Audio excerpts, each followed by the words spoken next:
Everyone, welcome to A9 education. Friends, आज के इस वीडियो में हम अगेन 20 क्वेश्चंस जो रेलवे प्रीवियस ईयर के हम कवर करते आ रहे हैं हर एक वीडियो में, वही सेम हम इस वीडियो में भी 20 क्वेश्चंस कवर करेंगे।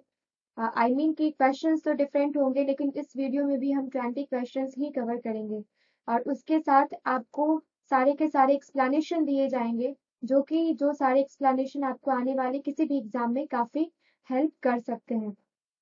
सो फ्रेंड्स, बात की जाए रेलवे एग्जाम की तो इसमें काफी सारे क्वेश्चंस आपको साइंस से पूछे जाते हैं और इस टाइप के क्वेश्चंस आपसे धड़ल्ले से पूछ लिए जाते हैं। आई थिंक इस वीडियो में थोड़ा आपको साउंड का प्रॉब्लम होगा बिकॉज मुझे थोड़ा अभी कफ एंड कोल्ड की प्रॉब्लम है, तो आई होप आप उससे एडजस्ट कर लेंगे।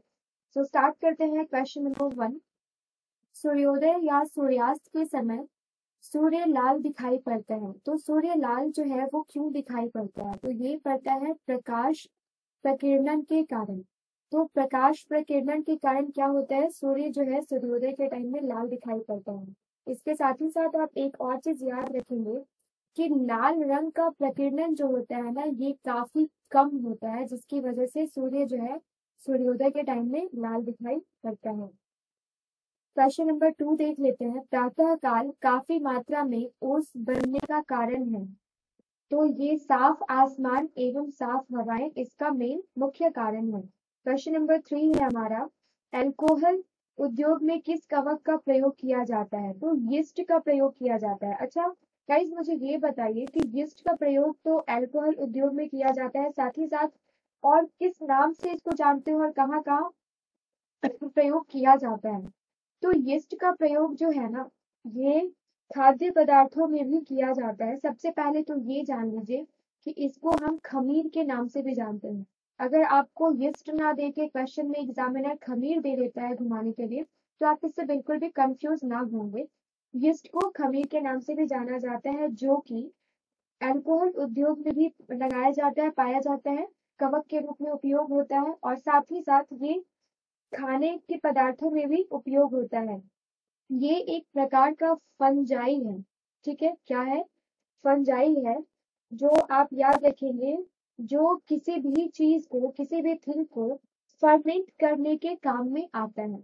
तो ये हो गया सारा का सारा जो इम्पोर्टेंट आपसे यीस्ट से क्वेश्चन बन सकता था, ये हमने यहाँ पे कवर कर लिया। क्वेश्चन नंबर 4 है हमारा, कपड़े से स्याही या जंग के धब्बे छुड़ाने के लिए किसका प्रयोग किया जाता है? तो ये प्रयोग किया जाता है ईथर का। क्वेश्चन नंबर 5 देख लेते हैं। मलेरिया होता है, तो मलेरिया किसके काटने से होता है? मलेरिया का जो वेक्टर होता है, जो फैलाता है, वो कौन होता है? वो होता है मादा एनोफिलिस मच्छर द्वारा। अच्छा आप ये बताइए कि इस मच्छर में ऐसा क्या पाया जाता है जिसकी वजह से मलेरिया होता है? तो प्लाज्मोडियम पाया जाता है। ठीक है, ये आप याद रखेंगे क्या पाया जाता है, तो ये पाया जाता है प्लाज्मोडियम। क्वेश्चन नंबर 6 देख लेते हैं। अर्धसूत्री विभाजन में गुणसूत्रों की संख्या क्या होती है?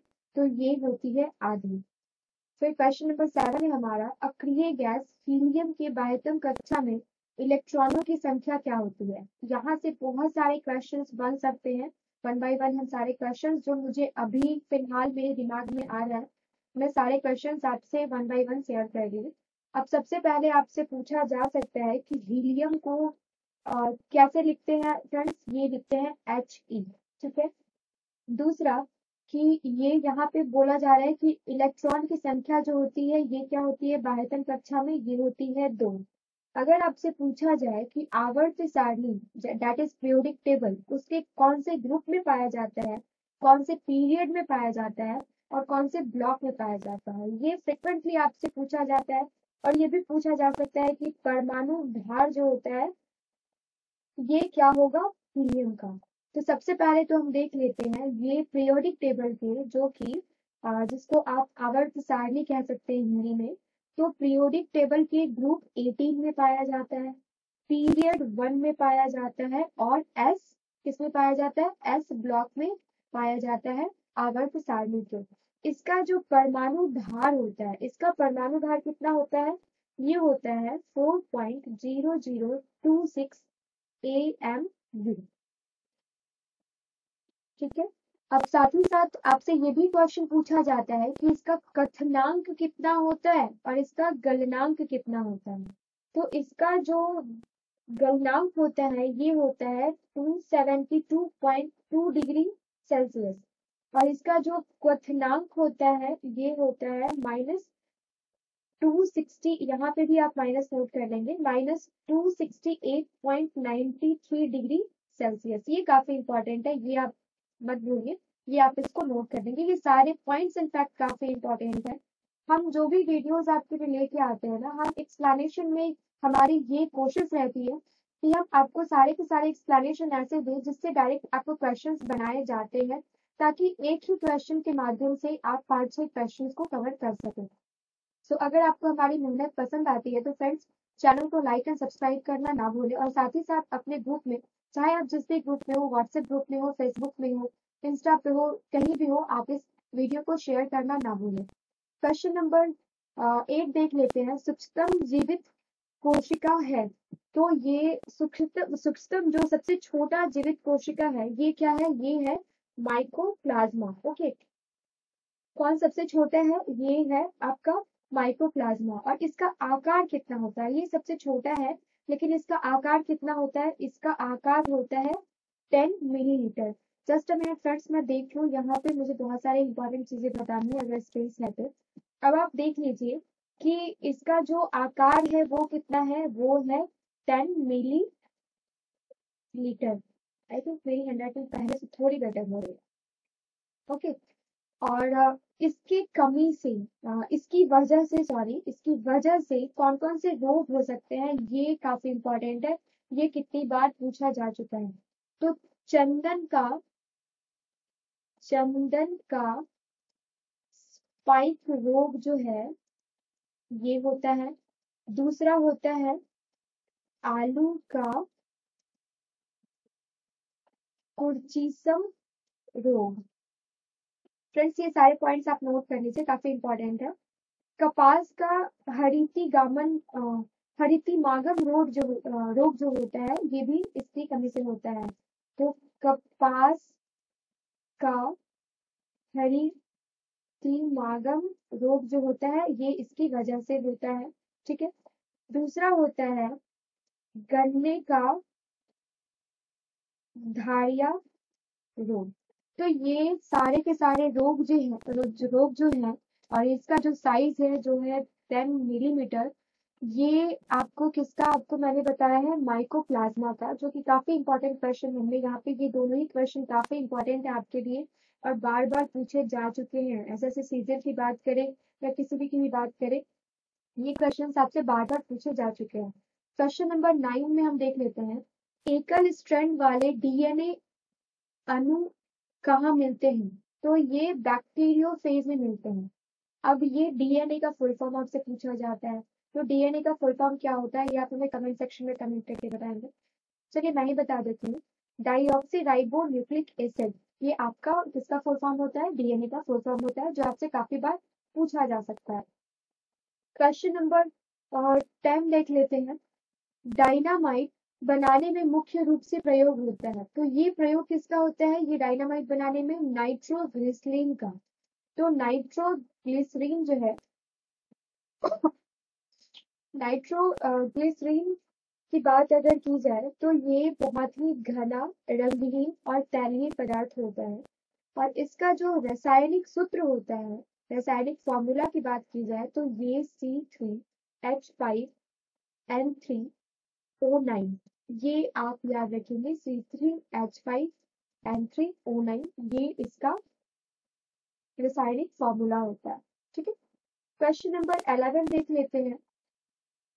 ऑटोमोबाइल बैटरी में उपयोग में कौन सा अम्ल लाया जाता है? तो ये लाया जाता है सल्फ्यूरिक अम्ल।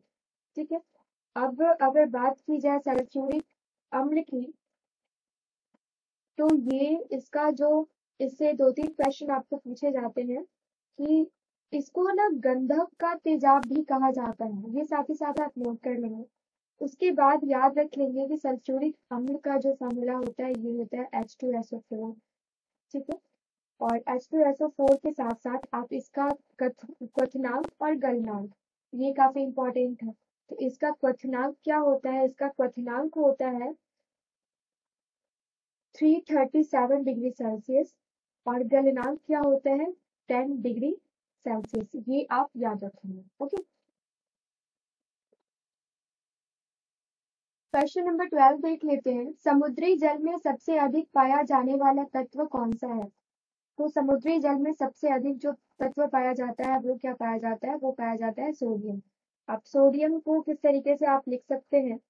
तो सोडियम, अगर सोडियम की बात की जाए तो आप मुझे कमेंट सेक्शन में बताइए कि किस तरीके से लिखेंगे। Na लिखेंगे, NaCl लिखेंगे, क्या लिखेंगे, या इसके अलावा कुछ और लिखेंगे? ये आप मुझे कमेंट सेक्शन में कमेंट करके बताइए। अब अगर सोडियम की बात की जाए तो ये पीरियोडिक टेबल के प्रमुख समूह का दूसरा तत्व है। सोडियम जो है ये पीरियोडिक टेबल के आवर्त सारणी के प्रमुख समूह का दूसरा तत्व है। और इसके कारण क्या क्या होता है? तो low blood pressure, diarrhoea, hypertension, kidney और लीवर से संबंधित जो बीमारियां होती है इसकी कमी से होती है। किसकी कमी से होती है? सोडियम की कमी से होती है। ये आप नोट करेंगे। क्वेश्चन नंबर 13 देख लेते हैं। बर्फ पर आदमी के चलने पर फिसलन होती है। एक मिनट फ्रेंड। बर्फ पर आदमी के चलने पर फिसलन होती है। तो भाई ये फिसलन जो होती है ये क्यों होती है? क्योंकि वहां घर्षण नहीं होता है। तो घर्षण नहीं होता है जिसकी वजह से बर्फ पे जब हम चलते हैं तो हम स्लिप करते हैं, हम फिसल जाते हैं। क्वेश्चन नंबर 14 देख लेते हैं। किस कारण उपग्रह पृथ्वी की दक्षिणता प्रदक्षिणा करता है? ओके, तो पृथ्वी की प्रदक्षिणा उपग्रह क्यों करते हैं? गुरुत्वाकर्षण बल के कारण। क्वेश्चन नंबर 15 देख लेते हैं। तरंग दैर्ध्य सामान्यतः मापा जाता है, किसमें मापा जाता है फ्रेंड्स? ये मापा जाता है मीटर में। सारे के सारे जो भी मात्रा है, इकाई है, ये सारी चीजें आप नोट कर लेंगे, कहीं ना कहीं याद कर लेंगे, हमेशा आता ही है। सी कुछ ना कुछ टॉपिक्स ऐसे हैं ना जो एग्जामिनर का फेवरेट है और वहां से क्वेश्चंस वो आपको किसी ना किसी एग्जाम में वो डालता ही डालता है। तो सारे के सारे टॉपिक्स हमें पहले कवर कर लेंगे। क्वेश्चन नंबर 16 देख लेते हैं। मानव शरीर में कितनी हड्डियां होती हैं? 206 हड्डियां होती हैं फ्रेंड्स, ठीक है। और नवजात शिशु में 206 हड्डियों से ज्यादा होता है। अब ये कितना होता है ये भी अगेन आप मुझे कमेंट सेक्शन में कमेंट करके बताइए। क्वेश्चन नंबर 17 देख लेते हैं। गुब्बारा किस गैस से फुलाया जाता है? तो गुब्बारा जो है ये किस गैस से फुलाया जाता है? ये फुलाया जाता है हीलियम गैस से। हीलियम गैस से रिलेटेड सारी चीजें हमने आपको इससे पहले कवर करवा रखा है, क्योंकि ये जो है ये हीलियम की बात की जाए तो ये ग्रुप 18 का एलिमेंट है। उसके बाद पीरियोडिक जो इसका पीरियड है वो 1 है। और ये किसका एलिमेंट है? ये एस ब्लॉक का एलिमेंट है। इसका परमाणु भार जो है ये 4.0026 AMU है। ये काफी सारी चीजें मैंने आपको इससे पहले हीलियम का बता रखा है, वो आप रिकॉल कर लेंगे, रिमाइंड कर लेंगे। पहाड़ पर चढ़ने वक्त खून नाक से बाहर आता है, ठीक है। तो ये क्यों आता है भाई? ये आता है उच्च दाब के कारण। इससे पहले वाले सेट में हमने कवर किया था कि हम जब ऊंचाई पर चढ़ते हैं, हम जब पहाड़ पर चढ़ते हैं तो हम आगे की तरफ झुक जाते हैं। तो वो क्यों झुकते हैं? तो वो हमने आपको बताया था, वो अपना बैलेंस मेंटेन करने के लिए, बैलेंस बनाने के लिए हम क्या करते हैं? अपनी स्थिरता को बनाए रखने के लिए क्या करते हैं? हम आगे की तरफ झुक जाते हैं। ना सिर्फ पहाड़ पे, कहीं भी हम ऊंचाई पर चढ़ते हैं तो हमारी यही हालत होती है, ठीक है। क्वेश्चन नंबर 20 की बात कर लेते हैं। एक खींचे गए रबर बैंड में किस प्रकार की ऊर्जा होती है? तो इससे रिलेटेड क्वेश्चन भी हम एक दो क्वेश्चन आई थिंक कवर कर चुके हैं पिछले सेट्स में, राइट। सो क्वेश्चन नंबर 20 में पूछा जा रहा है कि एक खींचे गए रबर बैंड में किस प्रकार की ऊर्जा होती है? तो ये होती है स्थितिज ऊर्जा। ओके, अब स्थितिज ऊर्जा का एक दो और एग्जांपल देख लेते हैं। तनी हुई डोरी जो होती है, किसी भी खींची हुई चीज की बात करें जिस पर आप छोड़ते हैं, तनी हुई डोरी जो होती है वो भी किसका प्रकार है? ये है स्थितिज ऊर्जा का प्रकार, ठीक है। अब अगर बात की जाए अंतरराष्ट्रीय इकाई की, इसका इकाई क्या होता है? इसका यूनिट क्या होता है? तो ये जो इंटरनेशनल यूनिट है इसका ये क्या है? ये है जूल। ये काफी इंपॉर्टेंट है, ये आपसे हमेशा पूछा जाता है। तो फ्रेंड्स ये था हमारा आज का 20 क्वेश्चन। आई होप कि वीडियो आपको पसंद आया होगा। अगर इस वीडियो में या इसके एक्सप्लेनेशन में कोई कमी रह गई है, कोई त्रुटि रह गई है, तो आप मुझे वीडियो के कमेंट सेक्शन में ज़रूर मुझे कमेंट करके बताएं ताकि मैं नेक्स्ट वीडियो में उसको कवर कर सकूं। तो फ्रेंड्स, कैसा लगा आपको हमारा यह वीडियो? आप हमें ज़रूर कमेंट सेक्शन में कमेंट करके बताइए। आई होप ये सारे के सारे क्वेश्चंस आपके आने वाले हर एक एग्जाम में आपके लिए काफ़ी इंपॉर्टेंट होंगे। आप सुरक्षित रहिए, सेफ रहिए, अपने आसपास के लोगों का ख्याल रखें। तो फ्रेंड्स, मिलते हैं नेक्स्ट वीडियो में। Till then, have a nice day. Thank you so much.